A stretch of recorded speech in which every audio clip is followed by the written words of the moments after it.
विरह के प्रेमी प्रिय श्रोता बंधुओं, मैं छविलाल पाल, भीटी, अंबेडकर नगर, उत्तर प्रदेश आपके बीच भक्त पूरनमल का भक्ति प्रसंग भेज रहा हूँ। लेखक हैं हमारे परम पूज्य परम गुरुदेव श्री माधव राम यादव। श्यामचरित मानस महाकाव्य के रचनाकार भी हैं। पैशन स्टूडियो के माध्यम से माननीय रही जी के सौजन्य से भेजा जा रहा है। और इसके पहले सीता सुगना संवाद, बेला ब्रह्मा का विवाह, आल्हा सोनमती का विवाह, राम हनुमान युद्ध भेज चुका हूं। मेरा मोबाइल नंबर 9554103390। धन्यवाद। अब बिरहा सुनिए।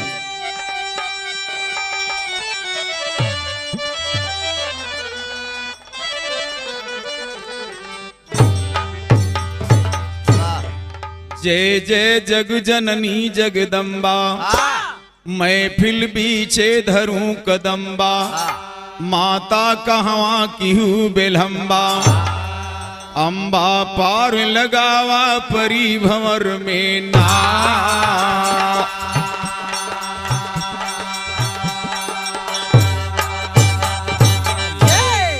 परी भंवर में नैया मैया कहवा किहू बेलहम्बा जी, कसे सितारा हंस वाहिनी कूद परा जगदम्बा हो।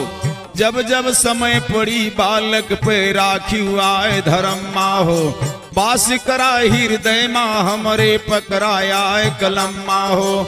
सायर माधो राम के दहने खड़ी रहा हरदम्मा हो।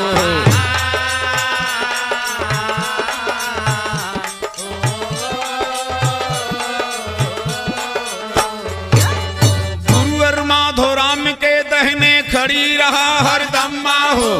पंडित सीताराम के चेला तन कौन करे भरम्मा हो।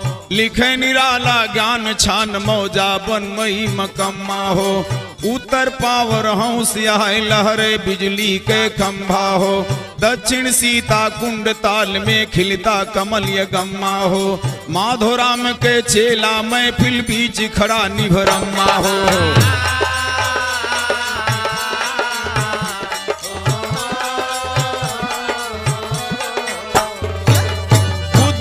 हृदय माँ हमरे प्रगट हो जाए अम्बा हो। प्रगट हो जाए अम्बा अब आगे के करी बयान सुना। हाल कही पंजाब देश के पंचोधई के ध्यान सुना। शंखपति पंजाब देश के भूप दया निधान सुना। जेकर रानी अम्बा दे हैं रूपशील गुण खान सुना।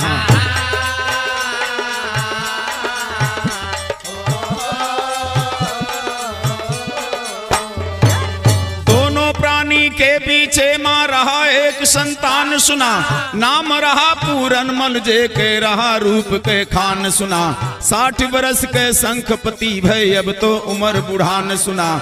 दूसर ब्याह रचावे राजा होनहार बलवान सुना।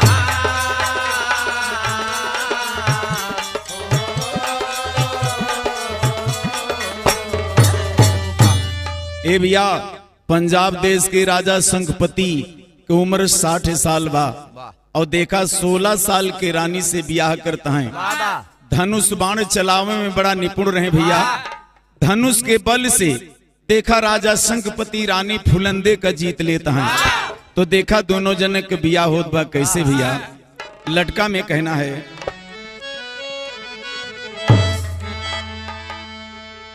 होनी आंख पे पर्दा डाए, होनी आंख पे पर्दा डाए।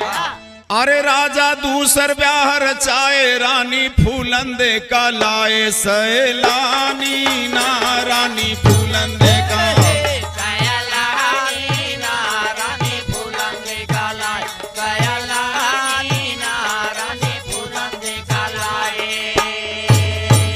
पाकी गए मूड़े के बाल। अरे दिल में सोचे ना महिपाल, रानी 16 साल के चढ़ी जवानी ना। रानी 16 साल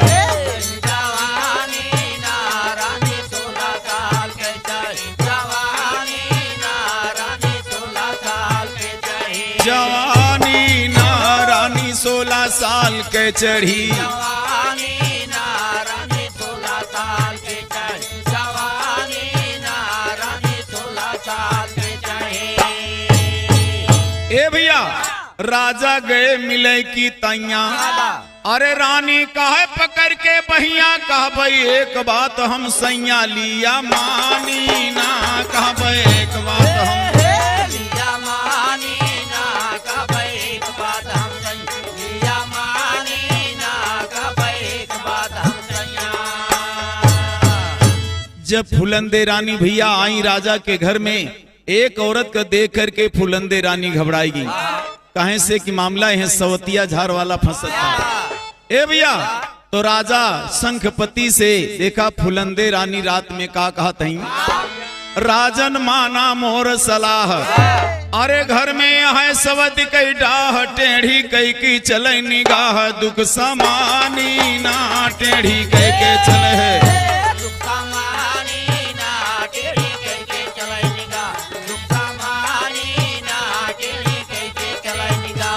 समानी ना टेढ़ी कह के चले निगाह, दुख समानी ना टेढ़ी कह के चले निगाह, दुख समानी ना टेढ़ी कह के चले निगाह। सवतिया देखी देखी के जरे, और हमसे रातों दिनवा झगड़े, कबले सव सव से सपरे जिंदगानी ना, कबले सव सव से जिंदगानी ना, कबले सव सव से सब जिंदगानी ना, कबले सव सव से सपरे। उड़हरी नाई बियही के लावा, अरे हम कायल के महल बनावा, चल के मौजूड़ावा राजा यही जवानी ना, चल के मौजूड़ावा जवानी ना, चल के मौजूड़ावा राजा, ये जवानी ना, चल के मौजूड़ावा राजा। बहुत तरह से भैया समझाए बुझाए के फुलंदे रानी राजा शंखपति के अपने बस में कैले तही। ए भैया रानी फेंक दे बाजाल, अरे फंस गए जाल बीच महिपाल, सके बतिया न टाल ले है मानी ना, सके बतिया न लिए मानी ना, सके बतिया न टाल, लिए मानी ना, सके बतिया न टाल। हो सवेरा राजा आए, अरे मंत्री से सब हाल बताए, शंख मरमर का मगाए बहु खानी ना, शंख मरमर बहु खानी ना, शंख मरमर के मगाए, बहु खानी ना, शंख मरमर का मगाए। तो पड़ी गए ने हो तब हिंसार, अरे बन के महल भवा तैयार, धो जाया गना मझार लहरानी ना, धो जाया गना लहरानी ना, धो जाया गना मझार, लहरानी ना, धो जाया गना मझार।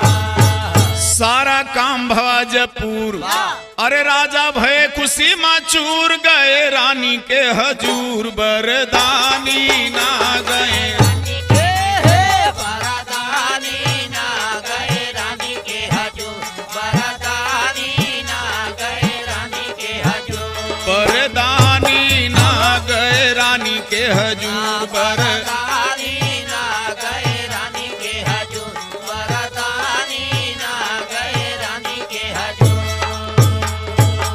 राजा कहाँ हुआ तैयार, अरे महल बनाबा नक्शेदार, चल के अब करा बाहर दिल जानी ना, चल के अब करा दिला जानी ना, चल के अब करा बाहर, दिला जानी ना, चल के अब करा बाहर, दिल जानी ना, चल के अब करा बाहर दिल जानी ना, चल के अब करा बाहर, दिला जानी ना, चल के अब करा बाहर। बढ़िया महल बनवाए के अलगंटे बाबूजी। देखा फुलंदे रानी से राजा आए के बताएं, कहें चला तोहरे लिए महल अलगे बनवाए देहन। कहना है बन के महल तैयार भवाई, अब चल के करा बहार, सुना सुन के बतिया महाराज के रानी भय तैयार, सुना पहुंची जाए के महल के अंदर फूलंदे सुकुमार, घूम घूम घूम देखे महलो माया आई नई बहार सुना।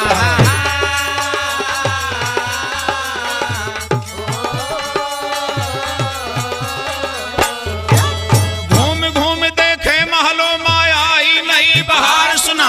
गम गम गम कई तर्क खुशबू पूर्वा बहाय बयार सुना। सब सुख मिलाया है रानी का शंखपति दरबार सुना।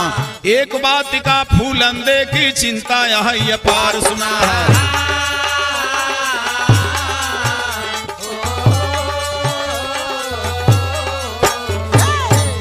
ए भैया शंखपति भय 60 साल के रानी अब कुमार। अंबा पार लगावा परी भंवर में ना।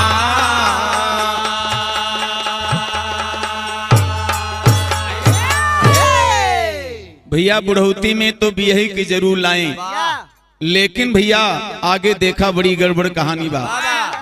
ए भैया जोड़ा तो बहुत बढ़िया लाग गया। राजा 60 साल के, रानी 16 साल के, तो दोनों जने के देखा बीतत कैसे बा। बुढ़वा बलम उठे ना दर से, रानी चढ़ी जवानी तर से। भीजे अंग अंग रस बरसे, कर से मूड़ पकड़ के फूलंदे पछीता।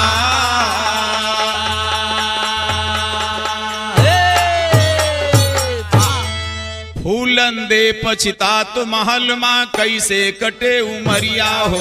लाए बियही भवन बैठाए पियान लें खबरिया हो। चढ़ी जवानी रस्मा भीजे फूटे बदन लवरिया हो। आग लागी गए करम में पागल भय बाप महतरिया हो।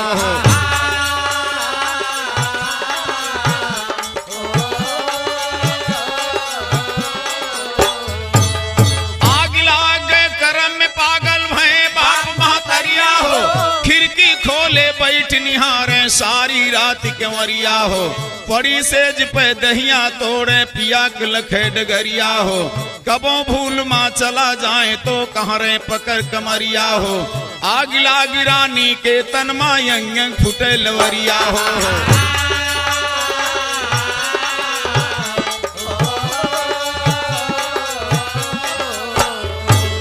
जैसे पानी बिना तालमा तड़पे पड़ी मछरिया हो। वैसे दिन रानी के बीते व्याकुल भई गुजरिया हो। पहली रानी के लड़का पूरन के सुना खबरिया हो। चले बगीचा घूमे तैया पूरन के तैयारिया हो।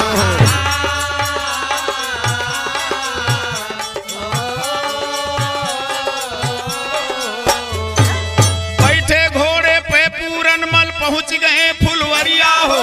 गेंदा गुलाब बेला चंपा गमक रहे चहुवरिया हो। बैठी अंटा पे फूलंदे लखे बाग की वरिया हो।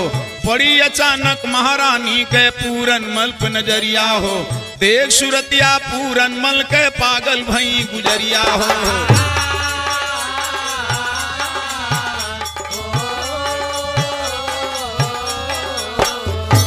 लगते रह गए पूरन मल का ला कलेजे तिरिया हो। फूलंदे के दिल में बस गए पूरन के तस्वीरिया हो। लौटे पूरन जब बगिया से चले महल की वरिया हो। गासा खाई गिरी पलगे पे रानी महल भीतरिया हो।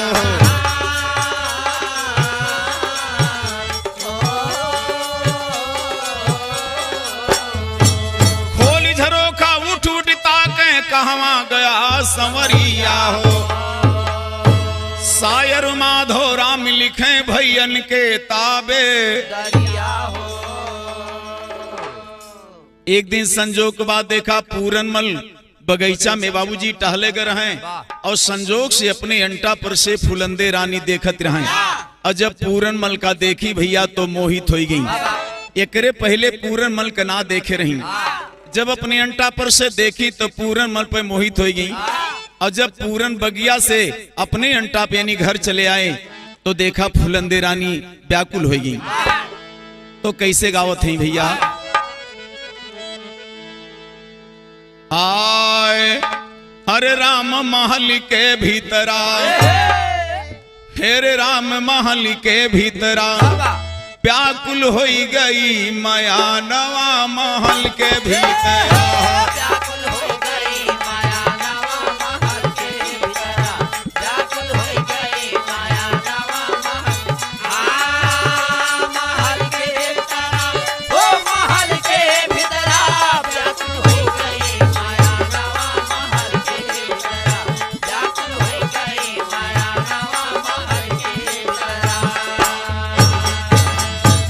चढ़ गए पूरन से नया नवा महल के भीतर।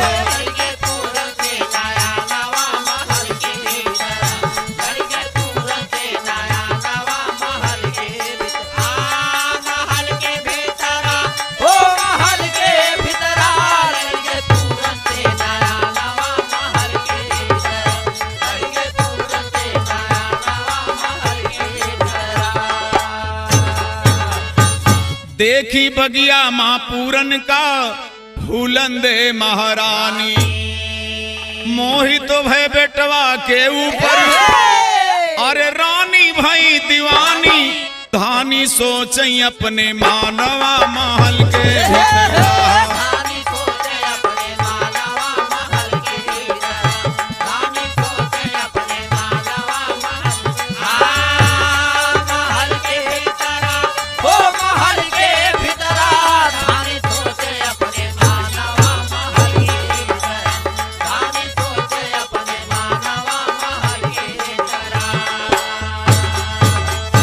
रति के पति काम दियो या रंभापति सुरराज, बसी सुरतिया दिल में रानी, अरे छोड़ी लाज लिहाज, आज डोला बाई मानवा महल के भीतर।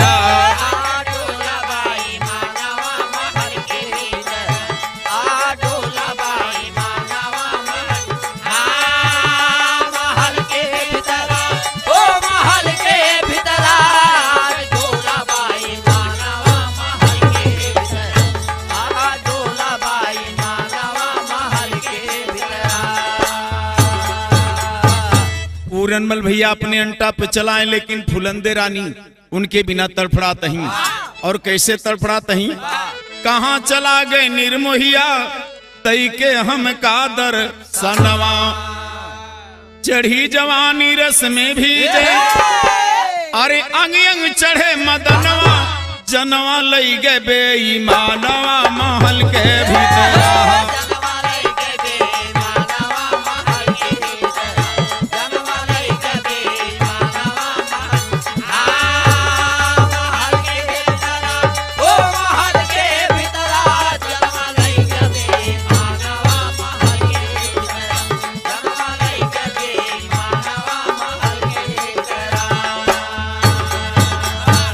गिरी पछाड़ा खाई किरानी, कहाँ गया निर्मोहिया, चढ़ी जवानी मद के माही, हरे ताको तोहरी रहिया, मुरहा देवे कब दर्शाना महल के भीतर।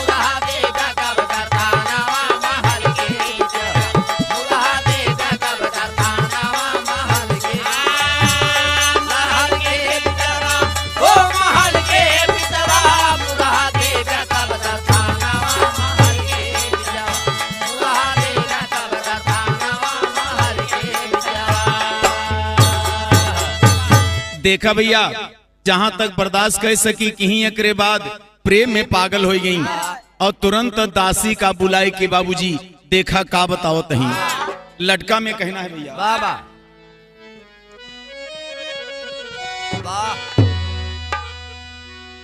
कहना है कि रानी हाथ मीज पछितावे, अरे पूरनमल का याद सतावे, झटे दासी का बुलावे, आधी रतिया ना झटे दासी का आधी रतिया ना झटे दासी का बुलावे, आधी रतिया ना झटे दासी का बुलावे, आधी रतिया ना झटे दासी का बुलावे, आधी रतिया ना झटे दासी का बुलावे, आधी रतिया ना झटे दासी का बुलावे। दासी दाखिल हो गया है, अरे रानी गई गले लपटाए, बिगड़ा काम दा बनाए, मोरी सखिया ना बिगड़ा काम दा, मोरे सखिया ना बिगड़ा काम दा बना, मोरे सखिया ना बिगड़ा काम दा बना। होई के घोड़े पैया सवार, अरे आए बगिया माँ दिलदार लड़ गए राजा से हमार सखिया खियाना लड़ गए राजा से सखिया खियाना लड़ गए राजा से हमार सखिया खियाना लड़ गए राजा से हमार सखिया खियाना लड़ गए राजा से हमार सखिया खियाना लड़ गए राजा से हमार सखिया खियाना लड़ गए राजा से हमार। तो दिया सैया से मिलाए अरे नाही जियरा देव गवाए गए हिया माँ समाए परदेसिया ना गए हिया में परदेसिया ना गए हिया में समाए परदेसिया ना गए हिया में समाए। देखा भैया बतावत हैं कि कैसे उनके सकल सूरत रही जुल्मी बालम के नयनवा अरे चमके चेहरे पे ना गिनवा दोनों अठवा जैसे या मावा के फटिया ना दोनों अठवा जैसे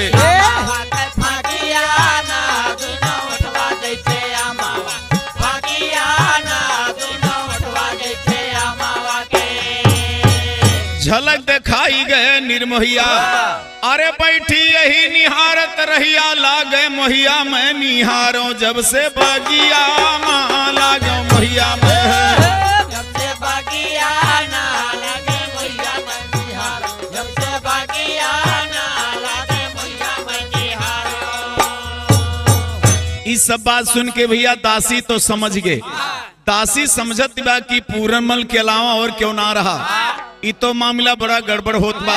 तो दासी समझावत बा भैया दासी कहे सुना सरकार अरे रहे वे पूरनमल सरदार सगे बेटा वा तो हार लागे सखिया ना सगे बेटा वा लागे सखिया ना सगे बेटा वा तो हार लागे सखिया ना सगे बेटा वा तो हार। कहे रे महारानी का बताई तो बड़ा गड़बड़ बा जे के तू बात करत यहाँ जे पे तू लोभानी यहाँ वे तो तुहार बेटवा लागे तोहरे सब दिकलरी का रानी अरे जकरे ऊपर भयू दीवानी बाटू बेटे पहलू भानी मारी मातिया ना बाटू बेटे पे मारी मातिया ना बाटू बेटे पहलू भानी मारी मातिया ना बाटू बेटे पहलू भानी। तो साहित पूरन का बेलमैबू अरे नर को माना ठेकान पैबू रानी कूली के कटाई लेबू न किया ना रानी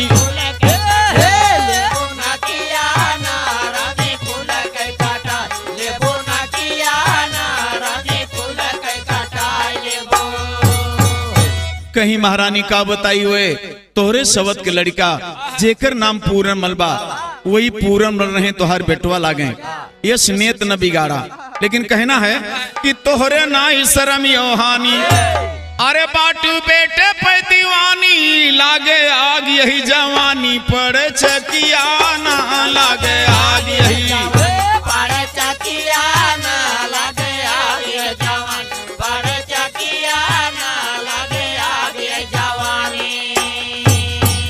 तोहरे ना ही शरम योहानी अरे बाटू बेटे पे दीवानी लागे आग यही जवानी पड़े चकियाना। तो रानी कहे न पढ़ा पुराण अरे सवद के लड़का पिया समान हमरे दिल में समान ब्यासूरतिया हमरे दिल में है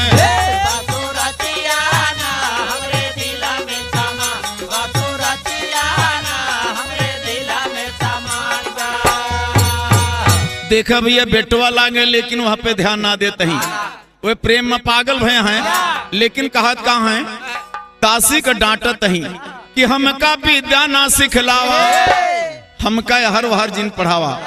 अब हमारे मन में जौन बात आए बा वो पूर हुए के बाद तो हमारे प्रेमी का बल आए जाए लेकिन कहना है कि हमका विद्या ना सिखलावा अरे हमारे तन के तपन बुझावा लाए बालम से करावा मुलाकातिया ना लाए बालम मुलाकातिया ना लाए बालम से करावा मुलाकातिया ना लाए बालम से करावा। तो सोवत मोर जवानी जाग। अरे अखिया पूरन मल से लाग सखी काटे लागी देहिया में दातिया ना सखी काटे लागी। दातिया ना सखी काटे लागी देहिया, दातिया ना हो सखी काटे लागी देहिया में, दातिया ना सखी काटे लागी देहिया में। दातिया ना सखी काटे लागी देहिया, दातिया ना हो सखी काटे लागी देहिया में। इतने ना भैया, रानी इश्क के बनी मरी, रानी इश्क के बनी मरी। अरे चिन्ह ना बेटवा भतीज जवानी ऐसी चीज भूल गई जतिया ना जवानी ऐसे चीज। गई जतिया ना जवानी ऐसे चीज भूल गई, जतिया ना जवानी ऐसे चीज भूल गई। तो दासी कहे कहा लमान, अरे रानी खोआ ना ईमान होए जिंदगी ना काम यही दातिया ना होए जिंदगी।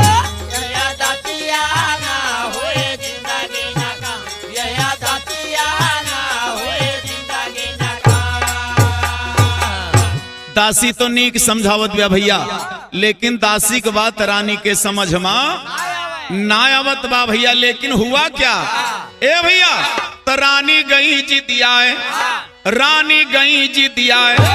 अरे पूरन मन से दे मिलाए नाही तो दे भाई देवाई भोरे फांसिया ना नाही तो दे भोरे फांसिया ना नाही तो दे देवाई, भोरे फांसिया ना नाही तो दे देवाई। अब देखें फुलंदे रानी दासी के बिगड़ गई। अगर न पूरमल का बलाय देबू तो हम हो सवेर तुम्हें फांसी दिवाई दे। तो खाल खींच भूसा भरवैबे, अरे नंगी महलों बीच न चैबे, राजा से करैबे तो होरी संसतिया ना राजा से करबे। संसतिया ना राजा से करैबे तो हर, संसतिया ना राजा से करैबे तो हरे। सुन के दासी भैया घबराई गए, सोचत बा अगर बलावे न जाब तो मामला फंस जाए। लेकिन भैया देखा दासी बेचारी आंखों में आंसू आ गया।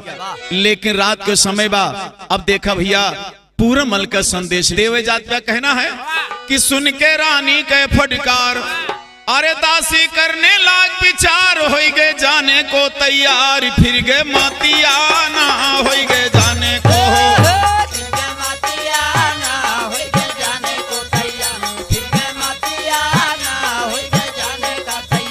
फिर गए मातिया ना हो गए जाने को तैयार, फिर गए मातिया ना हो गए जाने को तैयार, फिर गए मातिया ना हो गए जाने को तैयार। फिर गए मतिया दासी के भय चलने को तैयार। सुना पहुंची जाए कि कमर में पूरन के हल गए खोल के मार। सुना पासा खेल रहे पूरन संग माली बार दुलार। सुना हाथ जोड़ के खड़ी भी दासी रोबे छोड़ी भकार। सुना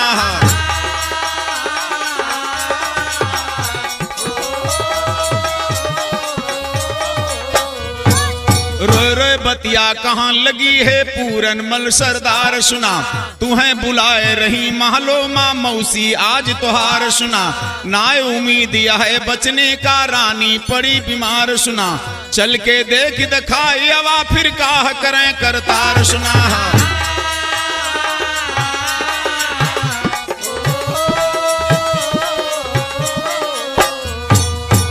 के पासा पूरन मल भय चलने को तैयार। सुना हाथ जोड़ माली के लड़का